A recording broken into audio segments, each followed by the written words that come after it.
Hello everyone. Today I am going to teach you how to use there is and there are. අද මම ඔබට උගන්වන්න සූදානම් වන්නේ there is සහ there are නිවැරදිව භාවිත කරමින් වාක්‍ය නිර්මාණය කරන ආකාරය. Try to watch this video until the end. මේ වීඩියෝ එක අවසානය වනතුරු අවසානය දක්වා බලන්න උත්සාහ කරන්න. This is one of the most important grammar lessons in the English language. මේක ඉංග්‍රීසි භාෂාවේ grammar lessons වලින් ඉතාම වැදගත් ව්‍යාකරණ පාඩමක් grammar lesson එක. හොඳයි. අපි there is සහ there are භාවිත කරමින් වාක්‍ය නිර්මාණය කරන්න යමු. there is there are කියන්නේ ඉන්නවා තියනවා කියන එක. there is කියන්නේ ඉන්නවා තියනවා. there are කියන්නේ ඉන්නවා තියනවා කියන එක. අපි there is ගන්නේ එක දෙයක් තියනවා එහෙම නැත්නම් එක්කෙනෙක් ඉන්නවා යනුවෙන් අදහස් ප්‍රකාශ කිරීම සඳහා. අපි there are ගන්නේ ගොඩක් දේවල් තියනවා එහෙම නැත්නම් ගොඩක් අය ඉන්නවා යනුවෙන් අදහස් ප්‍රකාශ කිරීම සඳහා.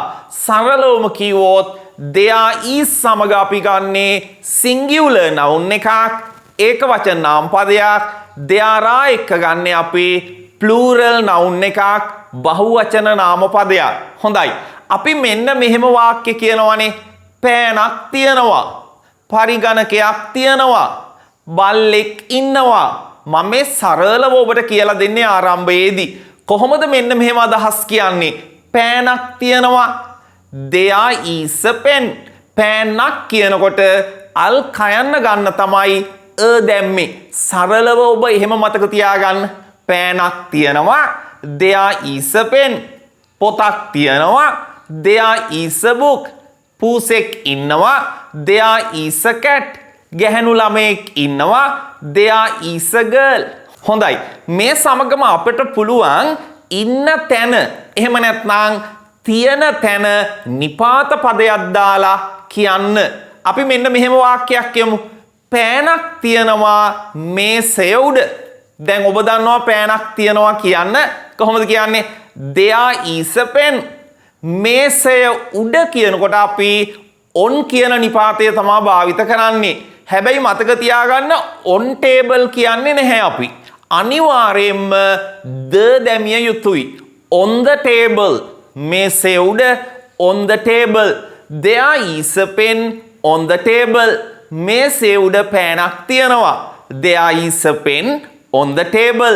ඒ විදිහටම කොහොමද කියන්නේ? මේසේ උඩ පොතක් තියනවා. there is a book. there is a book on the table. there is a book on the table. කොහොමද කියන්නේ? පූසෙක් ඉන්නවා පුටුව උඩ. එහෙම නැත්නම් පුටුව උඩ පූසෙක් ඉන්නවා. කොහොමද කියන්නේ? ඉස්සෙල්ලා කියන්න ඕන පූසෙක් ඉන්නවා කියලා. there is a cat. එක්කෙනෙක්නේ. ඒ නිසායි අපි there is භාවිත කරන්නේ. පූසෙක් කියනකොට අල් කයන්න ගන්න තමයි අපි භාවිත කරේ.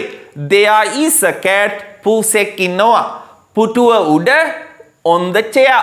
පුටුව උඩ on the chair. පුටුව යට නම් කොහොමද කියන්නේ? පුටුව යට නම් under the chair. under කියන්නේ යට. under the chair පුටුව යට. there is a cat under the chair. පුටුව යට පූසෙක් ඉන්නවා. එහෙම නැත්නම් පූසෙක් ඉන්නවා පුටුව යට. හොඳයි. අපි තව වාක්‍යයක් කියමු. ගේට්ටුව ළඟ බල්ලෙක් ඉන්නවා. එහෙම නැත්නම් මෙහෙම කිව්වත් හරි. බල්ලෙක් ඉන්නවා ගේට්ටුව ළඟ. කොහොමද කියන්නේ?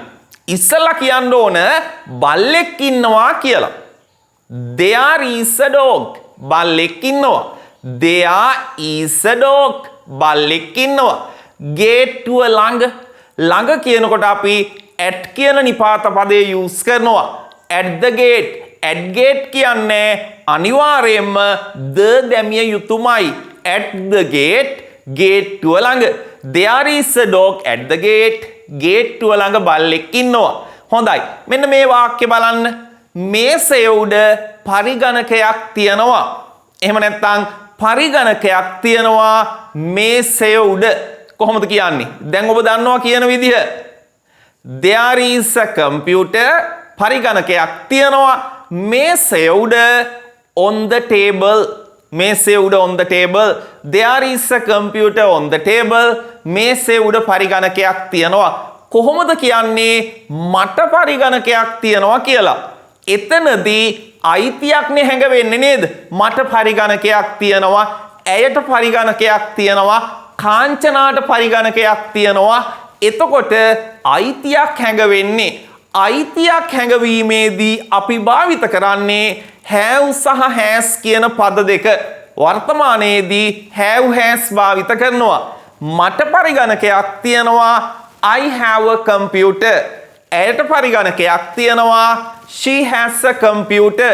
කාංචනාට පරිගණකයක් තියෙනවා, කාංචනා has a computer. මේසය උඩ පරිගණකයක් තියෙනවා. ඒක කියන්නේ කොහොමද? There is a computer on the table. තේරුණාද? අයිතියක් හැඟවීමේදී have has භාවිත කරන්නේ. එතනදී තියනවා කියන අදහස තමයි එන්නේ. මට පරිගණකයක් තියෙනවා, I have a computer. මේසේ උඩ පරිගණකයක් තියෙනවා. එතකොට කියන්නේ there is a computer on the table. අන්නේ ආකාරයට. හොඳයි, අපි තව වාක්‍යයක් හදමු. පුස්තකාලයේ ගැහැණු ළමයෙක් ඉන්නවා. එහෙම නැත්නම් ගැහැණු ළමයෙක් ඉන්නවා පුස්තකාලයේ. ඉස්සලා කියන්න ඕන ගැහැණු ළමයෙක් ඉන්නවා කියලා. There is a girl.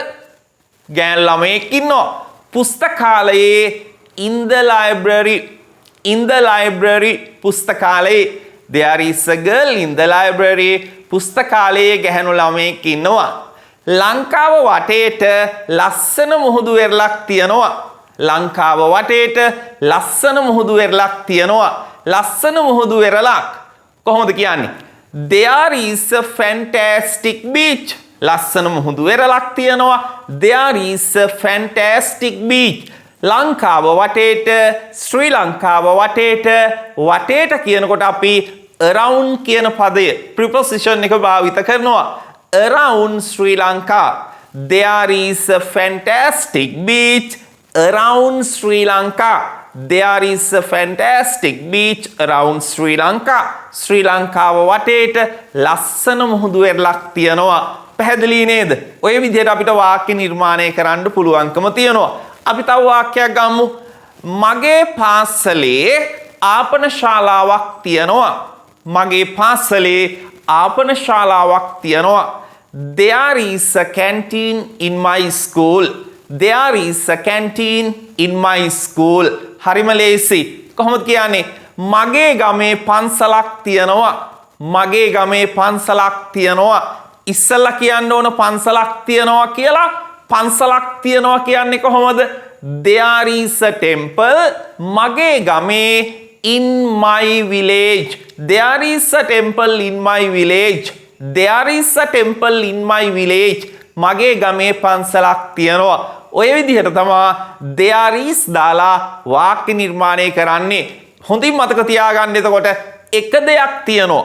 එහෙම නැත්නම් එක්කෙනෙක් ඉන්නවා කියනකොට අපි there is use කරන්නේ. හොඳයි. අපි ඊගාවට යමු. there ආදාළ වාක්‍ය ටිකක් නිර්මාණය කරන්න. ගොඩක් දේවල් තියෙනවා. දෙකක් හෝ ඊට වැඩි ගාණක් තියෙනවා කියනකොට අපි there use කරනවා. හොඳයි. බලන්න මෙන්න මේ වාක්‍ය. මේසේ උඩ පොත් තුනක් තියෙනවා. මේසේ උඩ පොත් තුනක් තියෙනවා. එහෙම නැත්නම් පොත් තුනක් තියෙනවා මේසය උඩ. ඉස්සලා කියන්න ඕන අපි පොත් තුනක් තියෙනවා කියලා. There are 3 books. අනිවාර්යයෙන්ම නාමපදය බහුවචන කළ යුතුමයි මෙතනදී. there සමග භාවිත කරන ඕනේ අපි නාමපදයක්. ඒ නාමපදය අනිවාර්යයෙන්ම බහුවචන කළ යුතු වෙනවා. There are 3 books. පොත් තුනක් තියෙනවා. මේසය උඩ ඔබ දන්නවා කියන්න on the table. There are 3 books on the table. මේසය උඩ පොත් තුනක් තියෙනවා. ගස යට පිරිමි ළමයි 5 දෙනෙක් ඉන්නවා. කොහොමද ඉංග්‍රීසියෙන් කියන්නේ? ගස යට පිරිමි ළමයි 5 දෙනෙක් ඉන්නවා. එහෙම නැත්නම් පිරිමි ළමයි 5 දෙනෙක් ඉන්නවා ගස යට. ඉස්සලා කියන්න ඕන පිරිමි ළමයි 5 දෙනෙක් ඉන්නවා කියලා. There are 5 boys. There are 5 boys. ගස යට under the tree. ගස යට under the tree. There are 5 boys under the tree. There are 5 boys under the tree. ගස යට පිරිමි ළමයි 5 දෙනෙක් ඉන්නවා. ක්ලාස් එකේ ගැහැණු ළමයි 10 දෙනෙක් ඉන්නවා. පන්තියේ ගැහැණු ළමයි 10 දෙනෙක් ඉන්නවා. කොහොමද කියන්නේ? ඉස්සලා කියන්න ඕන ගැහැණු ළමයි 10 දෙනෙක් ඉන්නවා කියලා. There are 10 girls. There are 10 girls. පන්තියේ in the class. There are 10 girls in the class. There are 10 girls in the class. පන්තියේ ගැහැණු ළමයි 10 දෙනෙක් ඉන්නවා. කොහොමද කියන්නේ පන්තියේ ගැහැණු ළමයි ටික දෙනෙක් ඉන්නවා කියලා? ටික දෙනෙක් ඉන්නවා. ටික දෙනෙක් කියන්න අපි මෙතනදි ගන්නේ some කියන පදය. There are some girls in the class. There are some girls in the class. පන්තියේ ගැහැණු ළමයි ටික දෙනෙක් ඉන්නවා. වහලේ උඩ වඳුරන් ටික දෙනෙක් ඉන්නවා. එහෙම නැත්නම් වඳුරෝ ටික දෙනෙක් ඉන්නවා වහලේ උඩ. කොහොමද කියන්නේ? ඉස්සලා කියලා ඉන්න ඕන අපි වඳුරෝ ටික දෙනෙක් ඉන්නවා කියලා. There are some monkeys. There are some monkeys. වහලේ උඩ on the roof. වහලේට කියන්නේ roof කියලානේ නේද? On the roof වහලේ උඩ. There are some monkeys on the roof.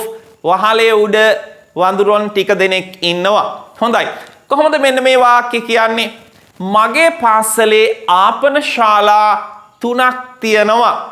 ඉස්සලා කියලා ඉන්න ඕන ආපන ශාලා 3ක් තියෙනවා කියලා. ඔබ දන්නවා කියන්නේ.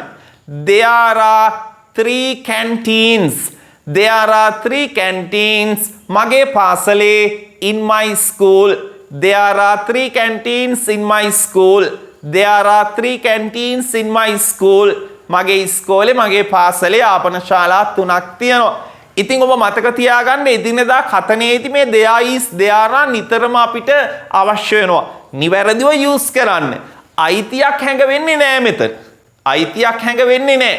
යම් කිසි තැනක යම් කිසි දෙයක් තියනවා එහෙම නැත්නම් යම් කිසි දේවල් ගොඩක් තියනවා කියනකොට අපි there is සහ there are ගන්නවා. හොඳයි. මෙන්න මේ වාක්‍ය කියන්නේ කොහොමද? පන්තියේ කිසිම ගැහැණු ළමයෙක් නැහැ. පන්තියේ එක ගැහැණු ළමයෙක්වත් නැහැ. මේක නෙගටිව් සෙන්ටෙන්ස් එකක්. පන්තියේ කිසිම ගැහැණු ළමයෙක් නැහැ. එක ගැහැණු ළමයෙක්වත් නැහැ. කොහොමද කියන්නේ? There aren't any girls in the classroom. There aren't any girls in the class. පන්තියේ කිසිම ගැහැණු ළමයෙක් නැහැ. පන්තියේ කිසිම ගැහැණු ළමයෙක් නැහැ. පිට්ටනියේ කිසිම පිරිමි ළමයෙක් නැහැ. එක කොල්ලෙක්වත් නැහැ. කොහොමද කියන්නේ? There aren't any boys in the playground. There aren't any boys in the playground. පිට්ටනියේ එක පිරිමි ළමයෙක්වත් නැහැ. වහලේ උඩ එක වඳුරෙක්වත් නැහැ. කිසිම වඳුරෙක් නැහැ. කොහොමද කියන්නේ? There aren't any monkeys on the roof. There aren't any monkeys on the roof. ඊට පස්සේ තව උදාහරණයක්. මේසේ උඩ එක ෆයිල් එකක්වත් නැහැ. කිසිම ෆයිල් එකක් නැහැ මේසේ උඩ. There aren't any files on the table. There aren't any files on the table. මේසේ උඩ එක ෆයිල් එකක්වත් නැහැ. පැහැදිලි නේද? හොඳයි. එහෙනම් there is there are දාලා තව වාක්‍ය ඔබම නිර්මාණය කරලා මේ වාක්‍ය රටාව හොඳට ප්‍රැක්ටිස් කරන්න, පුරුදු පුහුණු වෙන්න, එදිනෙදා කතනයේදී නිවැරදිව යූස් කරන්න. හොඳයි. එහෙනම් අපි තවත් වීඩියෝ එකකින් හමු වෙමු. ගිහින් එන්නම්. Have a nice day. Bye.